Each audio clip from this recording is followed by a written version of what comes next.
അധിക സീറ്റ് ആവശ്യപ്പെട്ട് മുസ്ലിം league seat വിഭജനത്തിൽ കാലതാമസം വരുത്തരുത്. ഇന്ന് തന്നെ തീരുമാനം പൂർത്തിയാക്കണമെന്നും കോൺഗ്രസിനോട് ലീഗ് ആവശ്യപ്പെട്ടു. ലീഗ് അധിക സീറ്റ് ആവശ്യപ്പെട്ടു എന്ന വാർത്തകൾ തെറ്റാണെന്ന് പി കെ കുഞ്ഞാലിക്കുട്ടി പറഞ്ഞു. സീറ്റ് വെച്ചുമാറലുമായി ബന്ധപ്പെട്ട ചർച്ചകളാണ് നടന്നതെന്നും കുഞ്ഞാലിക്കുട്ടി വ്യക്തമാക്കി. ഞങ്ങളെ ചോദിച്ചുകൊണ്ടിരിക്കുന്ന ചർച്ച ചെയ്തുകൊണ്ടിരിക്കുന്ന വിഷയം മറ്റു പാർട്ടികളുമൊക്കെ ആയിട്ട് ബന്ധപ്പെട്ട വിഷയം കൂടി അതിലൊക്കെ ഉള്ളത് കൊണ്ട് ഒരു ഫൈനാലിറ്റി വരൽ എല്ലാവരുമായിട്ടുള്ള ചർച്ചകൾ പൂർത്തിയാകുന്ന മുറക്കാണ്. അത് നാളെ കൊണ്ടുണ്ടാവുമെന്ന് വിചാരിക്കുന്നു. ഞങ്ങളായിട്ട് ഇപ്പോൾ ആ ചർച്ച മാത്രമേ ഉള്ളൂ, വേറെ ചർച്ചകൾ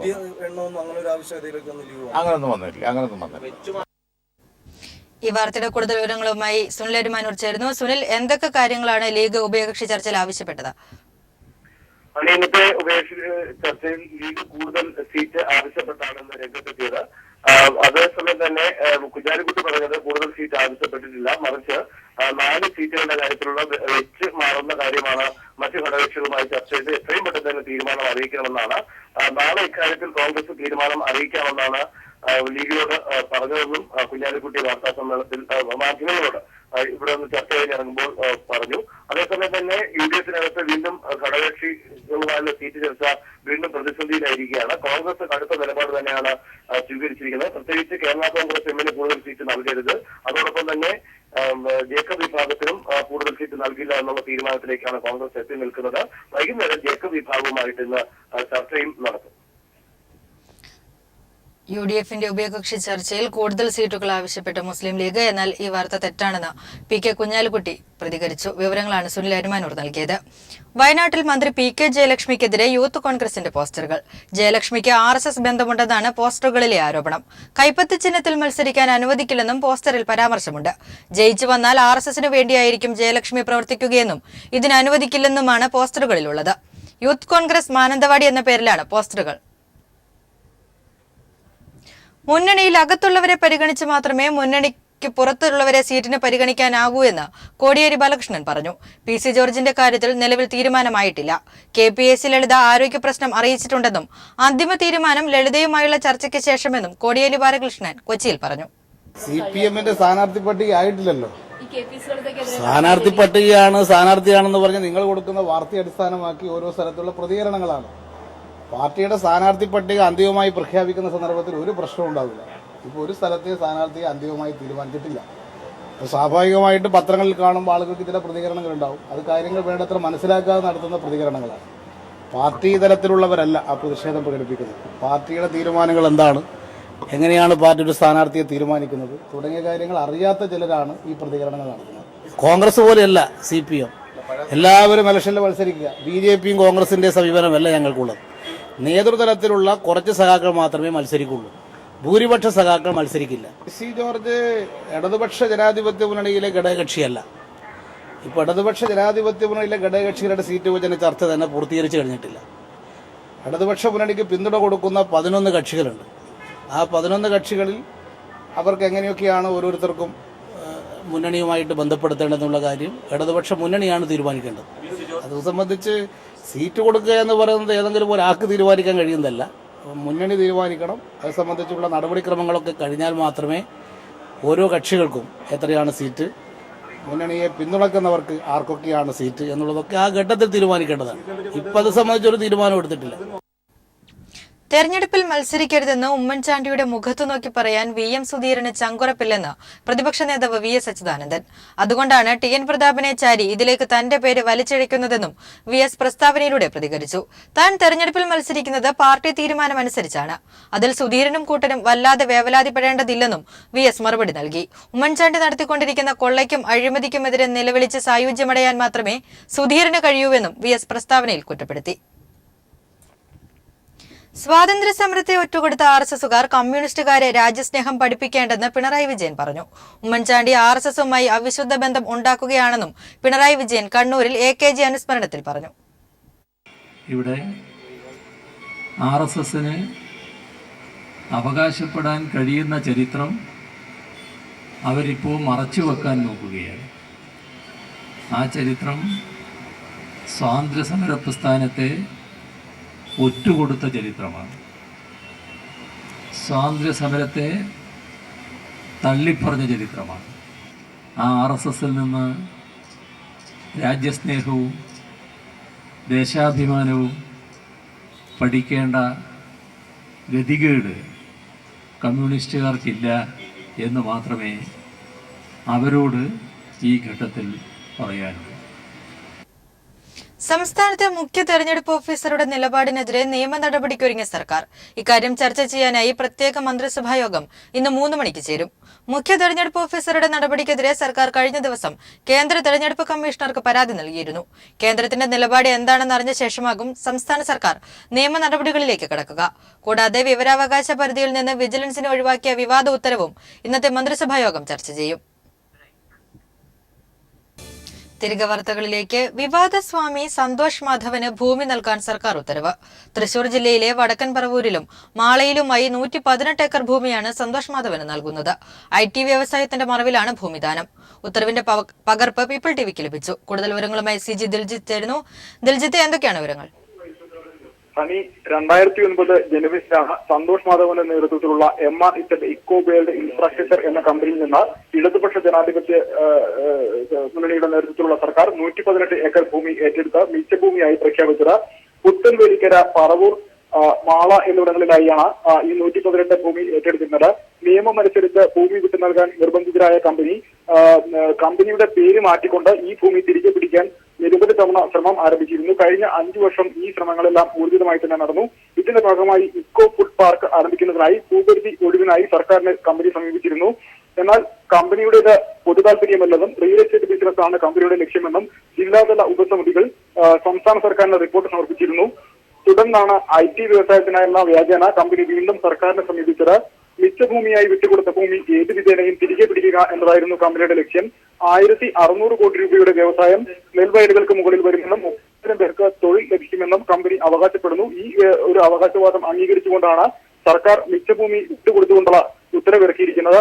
കൃഷിക്കല്ലാതെ മറ്റ് ആവശ്യത്തിനും തണ്ണീർത്തട ഭൂമി വിട്ടു നൽകാൻ സാധിക്കില്ല എന്ന വ്യവസ്ഥ നിലനിൽക്കുകയാണ് കമ്പനിക്കായി റവന്യൂ വകുപ്പ് നിയമം മറികടന്ന് ഇപ്പോൾ ഉത്തരവിറക്കിയിരിക്കുന്നത്. ഏതായാലും ഇത്തരത്തിൽ ജില്ലാതല ഉപസമിതികളുടെ റിപ്പോർട്ട് കമ്പനിക്ക് എതിരായി നിലനിൽക്കുന്ന ഒരു സാഹചര്യത്തിൽ കൂടിയാണ് നിയമം മറികടന്നുകൊണ്ട് റവന്യൂ വകുപ്പിന്റെ ഉത്തരവ് പുറത്തു വന്നിരിക്കുന്നത്. ഹണി, സന്തോഷ് മാധവന് ഭൂമി നൽകാൻ സർക്കാർ ഉത്തരവ്. വിവരങ്ങളാണ് CG ദിൽജിത്ത് നൽകിയത്. കലാഭവൻ മണി വാറ്റുചാരായം കഴിച്ചിട്ടില്ലെന്ന് പോലീസ്. വലിയ അളവിൽ മണി ബിയർ കഴിക്കാറുണ്ടായിരുന്നെന്നും പോലീസ്. തുടർ പരിശോധനയ്ക്ക് മണിയുടെ ആന്തരികാവയവങ്ങൾ ഹൈദരാബാദിലേക്ക്.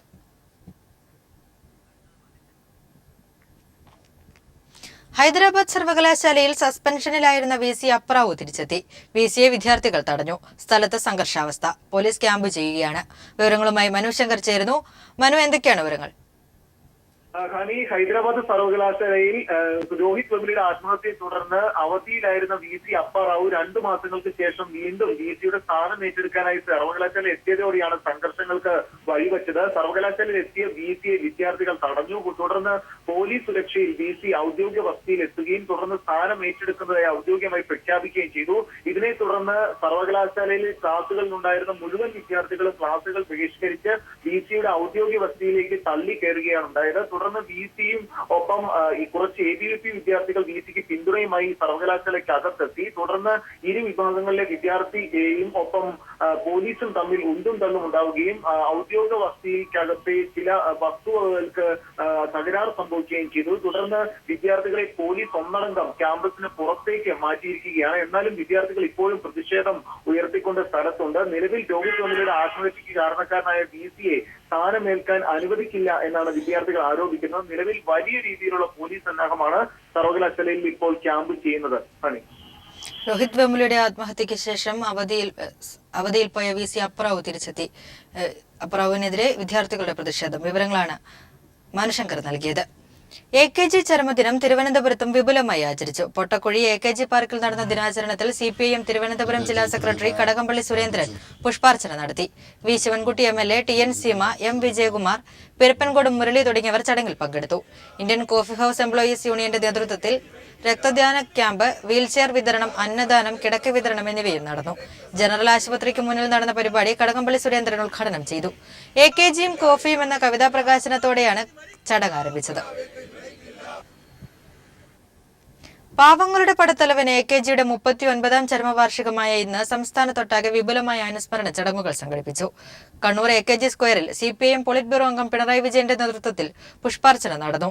AKGയുടെ ജന്മനാടായ പെരളശ്ശേരിയിൽ വൈകിട്ട് വൻ ബഹുജന പ്രകടനവും പൊതുയോഗവും നടക്കും. ജീവിതം പോരാട്ട ഭൂമികയാക്കിയ AKG എന്ന വിപ്ലവകാരി ലോകത്തോട് വിട പറഞ്ഞിട്ട് ഇന്നേക്ക് 39 വർഷം. നവോത്ഥാന മുന്നേറ്റങ്ങളിലും ദേശീയ പ്രസ്ഥാനത്തിലും കോൺഗ്രസ് സോഷ്യലിസ്റ്റ് പാർട്ടിയിലും പിന്നീട് കമ്മ്യൂണിസ്റ്റ് പാർട്ടിയിലും പാവങ്ങളുടെ പടത്തലവനായി മാറിയ AKG ഗുരുവായൂർ സത്യാഗ്രഹം, പാലിയം സമരം, ഹരിജനങ്ങൾക്ക് വഴിനടക്കാനായി കണ്ണൂരിലെ കണ്ടോത്ത് സംഘടിപ്പിച്ച സമരം എന്നിവയിലെല്ലാം നേതൃപരമായ പങ്ക് വഹിച്ച് മലയാളം മണ്ണിൽ നവോത്ഥാനത്തിന്റെ കൊടുങ്കാറ്റായി മാറി. അതിവിദൂരമല്ലാത്ത ഭൂതകാലത്തിൽ കേരളത്തിൽ നിലനിന്ന സാമൂഹ്യ അനീതിക്കെതിരെയും അന്ധവിശ്വാസങ്ങൾക്കെതിരെയും ഉയർന്ന ത്യാഗപൂർണമായ പോരാട്ടത്തിന്റെ നേർചിത്രമായിരുന്നു AKG എന്ന AK ഗോപാലൻ. ജയിലുകളിലും കോടതികളിൽ പോലും വേട്ടയാടപ്പെട്ട കമ്മ്യൂണിസ്റ്റുകാരന്റെ നീതിക്കായുള്ള പോരാട്ടത്തിന്റെ ശബ്ദമുയർത്താൻ AKGക്ക് കഴിഞ്ഞു. 1947 ഇന്ത്യക്ക് സ്വാതന്ത്ര്യം കിട്ടുമ്പോഴും AKG ജയിലഴിക്കകത്തായിരുന്നു. പ്രക്ഷോഭത്തെ തുടർന്ന് ഒക്ടോബർ 24 മോചിതനായി. കേരളത്തിലൊതുങ്ങാത്ത AKGയുടെ പ്രവർത്തനം 1951 കൊൽക്കത്തയിൽ ചേർന്ന കിസാൻ സമ്മേളനത്തിൽ അദ്ദേഹത്തെ അഖിലേന്ത്യാ പ്രസിഡന്റാക്കി മാറ്റി. ഇന്ത്യയിൽ നടന്ന എല്ലാ കർഷക പോരാട്ടങ്ങളിലും AKGയുടെ സജീവ സാന്നിധ്യം സമൂഹം തിരിച്ചറിഞ്ഞു. 1952 മുതൽ പാർലമെന്റിൽ പ്രതിപക്ഷ നേതാവായി. അടിയന്തരാവസ്ഥയ്ക്കെതിരായ പ്രവർത്തനങ്ങളിലും സജീവമായി. അടിയന്തരാവസ്ഥ നടപ്പാക്കിയ സർക്കാർ കടപുഴകി വീണ ഘട്ടത്തിലായിരുന്നു AKG എന്ന പാവങ്ങളുടെ പടത്തലവൻ ലോകത്തോട് വിട പറഞ്ഞത്. വിപുലമായ അനുസ്മരണ പരിപാടികളുമായാണ് അദ്ദേഹത്തിന്റെ പോരാട്ട വീര്യത്തെ ജന്മനാടിന്നും ഓർക്കുന്നത്. മാർച്ച് 1 ആരംഭിച്ച അനുസ്മരണ പരിപാടികൾക്ക് ഇന്ന് സമാപനമാകും. രാവിലെ കണ്ണൂർ AKG സ്ക്വയറിൽ CPIM പോളിറ്റ് ബ്യൂറോ അംഗം പിണറായി വിജയന്റെ നേതൃത്വത്തിൽ പുഷ്പാർച്ചന നടന്നു. സഖാവ് AKG നമ്മുടെ നാട്ടിൽ ബഹുജന പ്രശ്നങ്ങൾ ഉയർത്തിക്കൊണ്ട് പ്രക്ഷോഭങ്ങൾക്കും സമരങ്ങൾക്കും നേതൃത്വം കൊടുത്തുകൊണ്ടാണ് പാവങ്ങളുടെ പടത്തലവൻ എന്ന നാമം പൊതുവിൽ ജനങ്ങളാകെ ഉയർത്തുന്ന നിലയുണ്ടായി. സർക്കാർ സ്വീകരിക്കുന്ന ജനവിരുദ്ധ നടപടികൾ പലതും ഉയർന്നു വരുമ്പോഴും AKGയെക്കുറിച്ച് ഓർക്കാറുണ്ട് എന്നത് ഒരു വസ്തുതയാണ്.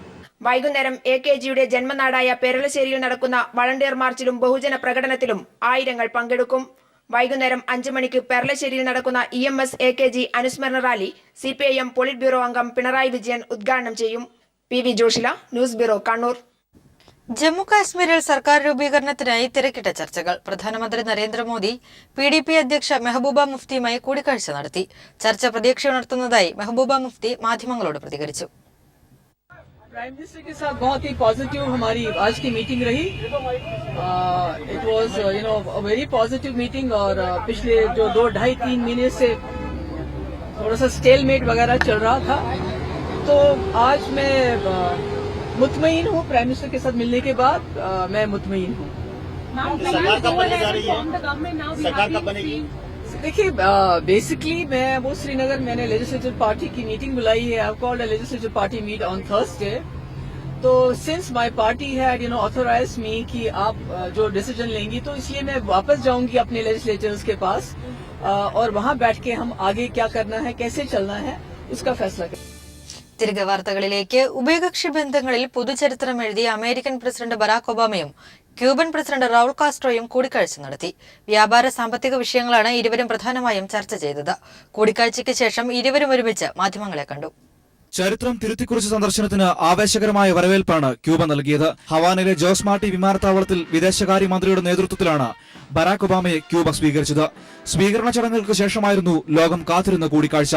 വിപ്ലവത്തിന്റെ കനലുകൾ ഉറങ്ങുന്ന മണ്ണിൽ 88 വർഷങ്ങൾക്ക് ശേഷം ഒരു അമേരിക്കൻ പ്രസിഡന്റും ക്യൂബൻ ഭരണാധികാരിയും ഒരുമിച്ച് ചർച്ചകൾ നടത്തി. പ്രധാനമായും മേഖലയിലെ വ്യാപാര സാമ്പത്തിക വിഷയങ്ങളാണ് ഒബാമയും റൗൾ കാസ്ട്രോയും ചർച്ച ചെയ്തത്.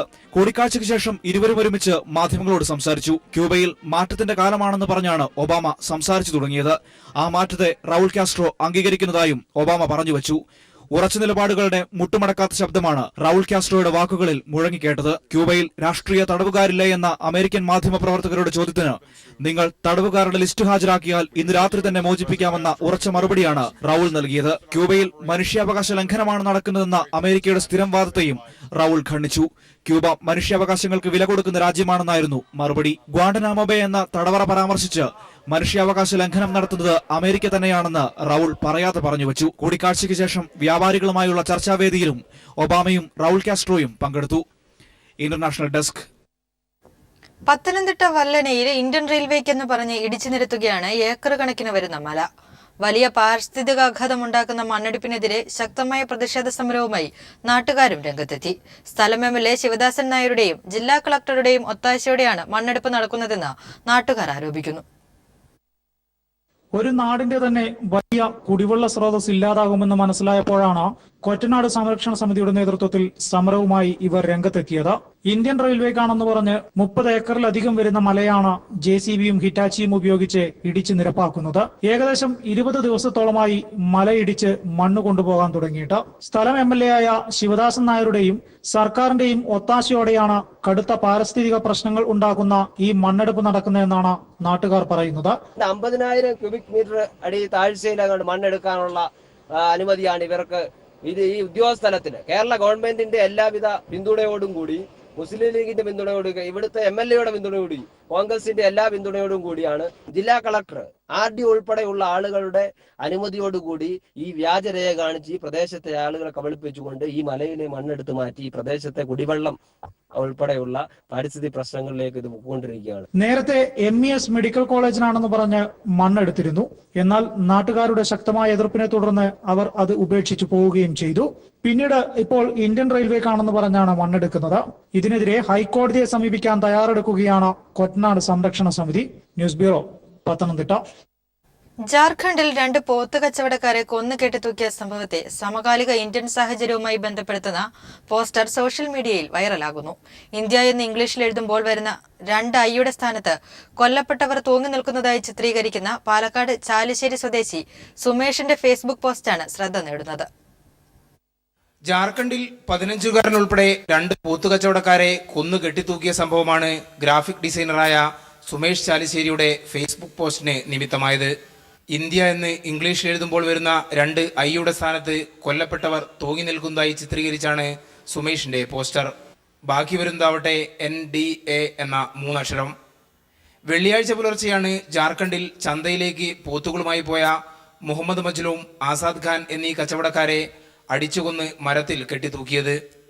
ഇന്ത്യ ഇത്തരത്തിലാവുന്നതിലുള്ള പ്രതിഷേധം രേഖപ്പെടുത്തുകയായിരുന്നു ലക്ഷ്യമെന്ന് സുമേഷ് വ്യക്തമാക്കി.